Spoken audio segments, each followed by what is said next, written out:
Hi, my name's Rosie. I'm a student at Cardiff University and I've also just completed an internship with the Students Union in a lottery-funded project looking at suicide prevention and mental health support.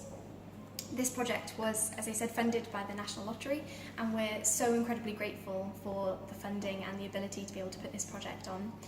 I've personally delivered the suicide prevention training that this has funded to 300 students, but there's a team of us delivering it, and we're looking to deliver this training to 1,000 students and staff members by the end of the year. So it's going to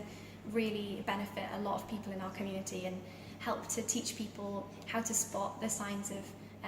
their friends, peers, family, colleagues exhibiting signs of suicidal thoughts and ideation, and really teaching them how to help them and how to help themselves as well. And another part of our campaign, which I was really passionate about being involved with and starting, was a campaign aimed at specifically male students. Males are 3 times more likely than females to take their life, and this is a problem that's especially difficult and critical at the moment. So we wanted to put on a campaign for male students to encourage them that it's okay to speak about your mental health and to reach out and get support,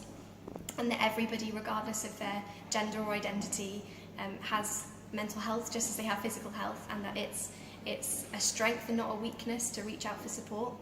Personally, I suffer with depression and anxiety, and that's really affected me as a student, but Cardiff University and the Students Union have helped me so much, and every time I've felt like I needed support, it's been there for me and I've been able to speak out. There's been no sort of barrier to me speaking out, and I really want that for my male friends and peers and colleagues who have the sort of unique barriers that they might feel that they need to be strong, and that it's not sort of a strength to speak out, and that they,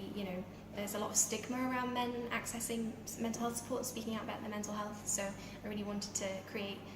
a campaign and a provision that encourages them to wear their hearts on their sleeves as well, which is where the All Right Mate campaign came from.